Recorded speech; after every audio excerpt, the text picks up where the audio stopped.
नमस्कार। उदय India digital में स्वागत है आपका। मैं हूं अंशुमान आनंद। भारत के पश्चिमी राज्य राजस्थान में बहुत जल्दी ही चुनाव होने वाले हैं। अगले कुछ ही महीनों में चुनाव के चुनावी घोषणा हो जाएगी और चुनाव आयोग तैयारी करने लगा, वोटिंग की, मतदान की तैयारी करने लगेगा।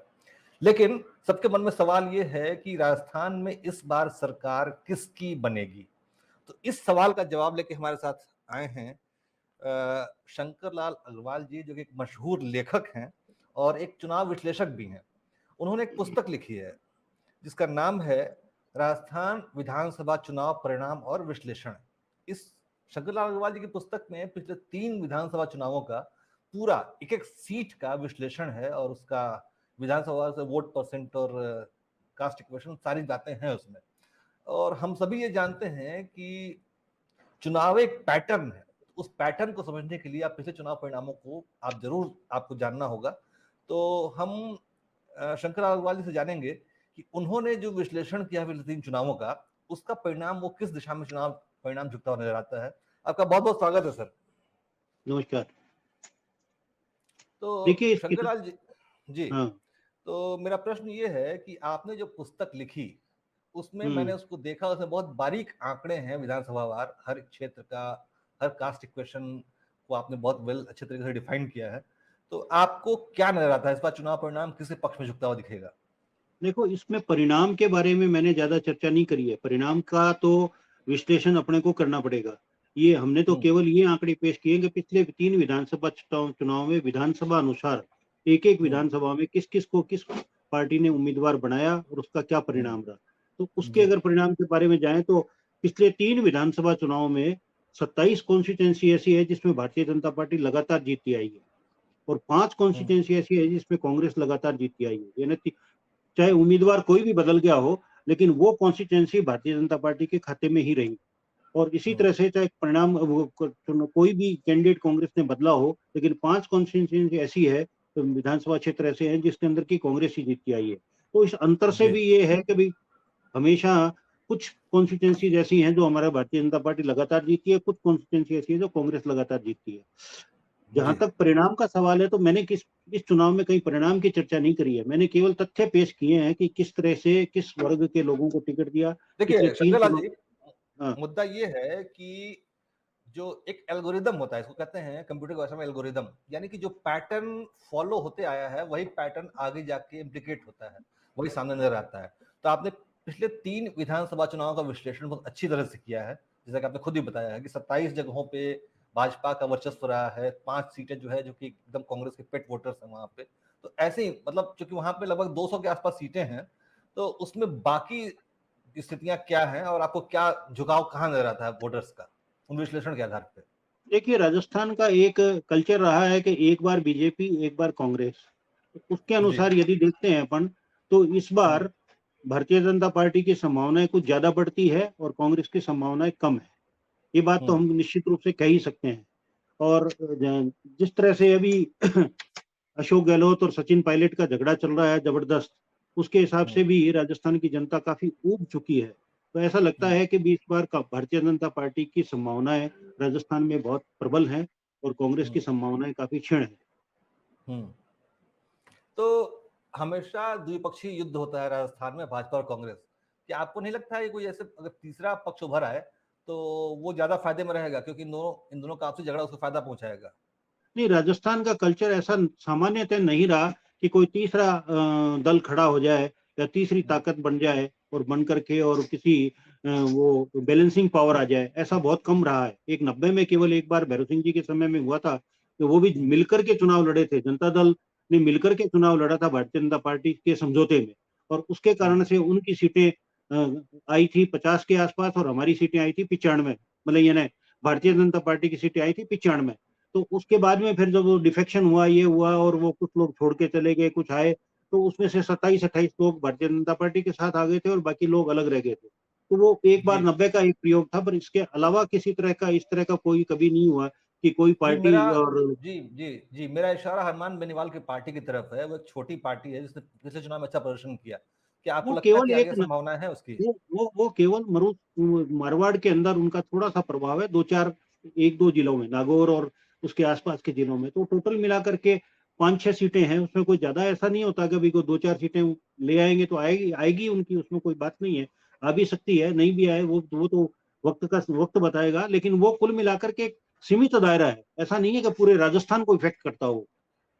जी। जैसे अच्छा, मान लो, पिछले दिनों हम्म हाँ हाँ, पिछले दिनों एक खबर जैसे आई मान लो थी मेवाड़ कि मेवाड़ है या राजस्थान का दूसरा हिस्सा है या ढूंढास हम्म है या जयपुर के आसपास में है, तो उसमें कोई हनुमान बेनीवाल जी का ज्यादा प्रभाव नहीं है। केवल प्रभाव उनका जोधपुर डिवीजन में है, तो जोधपुर डिवीजन की भी 1-2 जिले हैं, तो उसके अंदर ज्यादा प्रभाव है। बाकी ऐसा कोई विशेष ऐसा नहीं है कि पूरा राजस्थान इफेक्ट करे। हम्म पिछले दिनों एक खबर आई थी कि हनुमान बेनीवाल, ये सचिन पायलट और किरोड़ी लाल मीणा, ये 3 नेताओं की बैठक हुई है, जिसमें वो लोग जाट, गुजर और मीणा वोट को एक साथ कंसोलिडेट करके चुनाव में उतरने की तैयारी कर रहे हैं। नहीं तो देखिए, एक बड़ा किरोड़ीलाल जी वोट मीणा, बैंक है, नहीं नहीं जाट, देखिए गुजर और मीणा किरोड़ीलाल जी, वोट एक बड़ा वोट बैंक है। अगर तीनों एक साथ आता है तो क्या वो असर नहीं डालेगा? नहीं नहीं, वो बातचीत भली कोई भी नेताओं की होती रहती है, पर आप ये बता हम्म देता हूँ, किरोड़ीलाल जी मीणा भारतीय जनता पार्टी में है, सचिन पायलट हम्म आज की तारीख में कांग्रेस में है, बराबर कांग्रेस हम्म की मीटिंगें कर रहे हैं, और हनुमान हम्म बेनीवाल जी अपने हिसाब से अपनी जो चर्चा है वो कर रहे हैं। तो इसलिए ये तो हम्म चुनाव के वक्त बताएगा कि भी चुनाव के समय में किस तरह के कॉलिशंस बनते हैं, कौन किसी पार्टी को छोड़ के आता है, कौन जाता है, ये सारा काम तो अब अगले आने वाले 2 महीने में होगा, तभी सारी स्थिति स्पष्ट हो पाएगी। बाकी वैसे नेताओं का आपस में मिलना जुलना, वैसे भी ये दोनों तीनों जिनके नाम आपने लिए हैं वो दोनों तीनों पुराने मित्र रहे हैं, ऐसा कोई जाति का आधार नहीं है। किरोड़ीलाल जी जी मीणा और हनुमान बेनीवाल जी घनिष्ठ मित्र रहे हैं आपस में, तो इसलिए मिलना जुलना हो सकता है।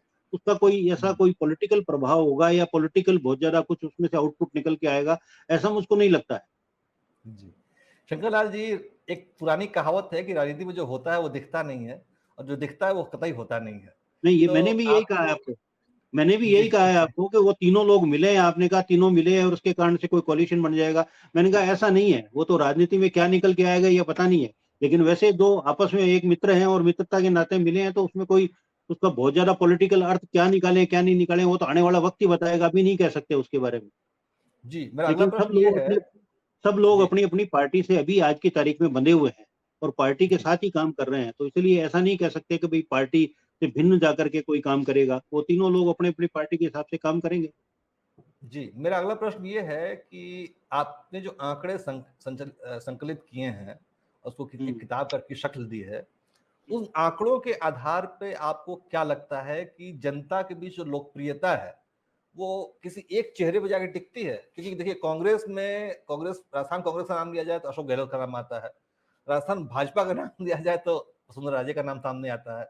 तो आपको इन चेहरों की जो विश्वसनीयता है वो कितनी मजबूत या कितनी कमजोर नहीं दिखती है? देखिए, देखिए कांग्रेस हाईकमान ने यानी खड़गे साहब ने खुद ने ये कहा है कि हम तीनों विधानसभा चुनाव राजस्थान, मध्य प्रदेश और छत्तीसगढ़ में नेता डिक्लेयर नहीं करेंगे। भले ही हम्म, मुख्यमंत्री अशोक गहलोत हैं, उन्होंने स्पेसिफिक कहा है, लेकिन हम यहाँ पर नेता डिक्लेयर करके चुनाव नहीं लड़ेंगे। इसी तरह से भारतीय जनता पार्टी ने स्पष्ट कहा है कि हम किसी को नेता डिक्लेयर नहीं करेंगे, केवल मोदी जी के नाम पे चुनाव लड़ेंगे। तो इसलिए दोनों ही पार्टी में ये स्थिति नहीं है कि भाई इस नेता के नाम पर वोट मिलेंगे, इस नेता के नाम पर वोट मिलेंगे, वोट मिलेंगे अपने काम और अपने प्रोग्राम के हिसाब से। तो अब जी और दूसरा फिर क्या होता है कि विधानसभा चुनाव में मेरा मानना यह है कि लोकसभा से विधानसभा चुनाव बहुत भिन्न होते हैं। विधानसभा चुनाव में वहां पर एंटी इनकम्बेंसी, जाति फैक्टर, वहां के लोकल उम्मीदवार की क्रेडिटेबिलिटी, ये सारी चीजें इफेक्ट करती है और उसके आधार पे ही लोग वोट देते हैं। तो इसलिए ये कहना कि भाई ये कोई कोलिशन बड़ा बन जाएगा या उसका इफेक्ट होगा, राजस्थान की राजनीति का जहां तक सवाल ये है, वहां पर मैं ये जानता हूं कि एंटी इनकम्बेंसी इफेक्ट बहुत बड़ा है राजस्थान के अंदर आज की तारीख में। जिस तरह से अशोक गहलोत साहब ने दुनिया भर की रेवड़ी बांटी है, ये किया है, उसका भी कोई बहुत ज्यादा इफेक्ट धरातल पे दिखाई देता नहीं है। क्योंकि जैसे मैं आपको एक उदाहरण देता हूँ कि 30 तो इनके मंत्री हो गए, इनके पास में 100 एमएलए हैं, 30 तो मंत्री हो गई और 60-70 लोग इन्होंने बोर्ड कॉर्पोरेशन के चेयरमैन बना दिए। इन्हें 100 लोगों को लगभग पूरा पूरा किसी न किसी तरह से एडजस्ट कर दिया। हमारे यहाँ के 32 जिले थे अभी, तो एक एक जिले के अंदर 3-3 4-4 मंत्री हो गए। और उस मंत्रियों का क्या प्रभाव होता है और किस तरह से आपस में इंटरेस्ट क्लैश होता है, ये आप अच्छी तरह जानते हैं। तो उसके कारण से जी जनता में जो छवि जारी है कांग्रेस की, वो बहुत अच्छी छवि नहीं है आज की तारीख। जी। अच्छा, हम लौटते हैं सीटों के विश्लेषण की तरफ। तो हमने इस डिबेट की शुरुआत में आपने बताया था कि 27 सीटें जो हैं वो भाजपा की पेट सीटें हैं, इसमें वो कहीं इधर से उधर होती नहीं है। उस पर जो भी उम्मीदवार बदले या कोई भी हो, सीट भाजपा को ही जाती है। और 5 सीटें कांग्रेस की हैं, जो उसकी पेट सीटें हैं। उम्मीदवार कोई भी हो, लेकिन वो सीटें कांग्रेस को ही जाती हैं। एक एक तो एक निर्दलीय की भी है, यानी 27 और 6 33 सीटें ऐसी हो गई जो जिसपे की हमेशा उन्हीं के खाते में जाती है पार्टी के, चाहे बीजेपी के जाए, चाहे कांग्रेस के जाए, चाहे निर्दलीय के जाए। जी। तो पिछले 3 और विधानसभा चुनाव का ये पैटर्न है बराबर। जी, तो और बाकी सीटें लगभग बस्ती अब 27 और 5, यानी कि लगभग 31 सीटें हो गई। 32 33 सीटें हो गई है। 32-33 सीटें हो गई, 27-5 32 सीटें। हाँ, तो इसके अलावा मतलब राजस्थान विधानसभा की सीटें जो हैं, उनमें क्या पैटर्न देखते हैं आप? उनका टिल्ट किधर होता है? देखिए, पैटर्न तो आपको पता ही है कि भाई एक बार बीजेपी और एक बार कांग्रेस, सामान्यतः ये पैटर्न रहा है राजस्थान का अभी तक का। पिछले 1998 के बाद में लगातार हम देखते आ रहे हैं, एक बार कांग्रेस, एक बार बीजेपी, एक बार कांग्रेस, एक बार बीजेपी। और जो हवा या जो चर्चा चल रही है, जहां सामान्य लोग चर्चा करते हैं, उसमें भी ये स्थिति बनती है कि इस बार कांग्रेस की संभावनाएं कम है और भारतीय जनता पार्टी की संभावनाएं ज्यादा है।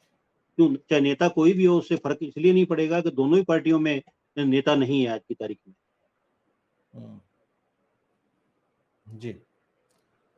अच्छा, एक प्रश्न आपसे इसमें और उठता है कि राजस्थान में जो है गहलोत सरकार ने फ्रीबीज बहुत बांटे, और अभी हम देखते हैं कि कर्नाटक में फ्रीबीज का असर हुआ। दिल्ली की तो पूरी पॉलिटिक्स फ्रीबीज यानी कि मुफ्त की रेवड़ियों पर चल रही है। पंजाब में इसका असर हुआ। तो क्या गहलोत को इन रेवड़ियों का फायदा नहीं होता दिख रहा है? देखिए, आपको बता देता हूँ, 2013 का जो चुनाव हुआ था, मुझे अच्छी तरह याद है। तो 2018 का जो चुनाव हुआ था, उसमें अशोक गहलोत साहब ने खूब रेवड़ियां उस वक्त भी बांटी थी। ये तीर्थ यात्रा कराना, ये करना, वो करना, ये सब किए थे। राजस्थान की जनता इस तरह के बुलावे में या इस तरह की उसमें नहीं आती है। दूसरा सबसे बड़ा आज की तारीख में जो विषय है, वो ये है कि राहुल गांधी ने 2018 के चुनाव में ये वायदा किया था कि 1 2 3 4 5 6 7 8 9 10 गिनते 10 दिन के अंदर अंदर हम सारे किसानों का कर्जा माफ कर देंगे। पर हालात ये है कि पिछले 5 साल के अंदर 19,000 लोगों का, किसानों की जमीन जो कुड़क हुई है कर्जा माफी के नहीं होने के कारण से, और कर्जे के कारण से 19,000 किसानों की जमीनें कुड़क हुई है। तो आप उससे अंदाजा लगा सकते हो कि धरातल पे क्या स्थिति होगी और क्या नहीं होगी। तो इसलिए जो कोई छोटी मोटी रेवड़ी अगर बांटते भी हैं, तो उसका इफेक्ट किसान सबसे ज्यादा इफेक्ट होता है। और किसान के खाते में आज की तारीख में कुछ गया नहीं है। किसान तो वही कर्जे के अंदर डूबा हुआ बैठा है और वही अपनी जमीन कुड़क हो रही है और जमीन कुड़क होते हुए देख रहा है। तो उसके कारण से जो गांव में जाकर के जो स्थिति बनी है, वो स्थिति कांग्रेस के लिए बहुत अच्छी स्थिति नहीं है। और दूसरा, जो ये आज मोदी जी ने जो घोषणाएं की है, या जो गैस सिलेंडर देने की बात है, या मान लो अपने मकान बनाने की बात है, या गैस अन्य अनेक प्रकार की जो सुविधाएं हैं, जन धन खाते के अंदर पैसा आने की बात है, या 6,000 रुपए किसानों को देने की बात है, तो ये साफ साफ दिखता है कि ये पैसा हमारे पास में हर महीने आ रहा है। और बाकी जो चीजें आप जो घोषणाएं कर रहे हैं, वो अब जो घोषणाएं उन्होंने करी है कि बिजली की हम 100 यूनिट बिजली फ्री देंगे या देंगे, तो वो आगे जाने वाले 2 महीने बाद इफेक्ट आएगा। तब आएगा जब देखेंगे क्या क्या स्थिति बनती है। तो इसलिए राजस्थान की जनता इन रेवड़ियों के भरोसे कभी भी नहीं रही है। ये हमेशा हर सरकार करती रही है, लेकिन इसका कोई इफेक्ट नहीं आता है।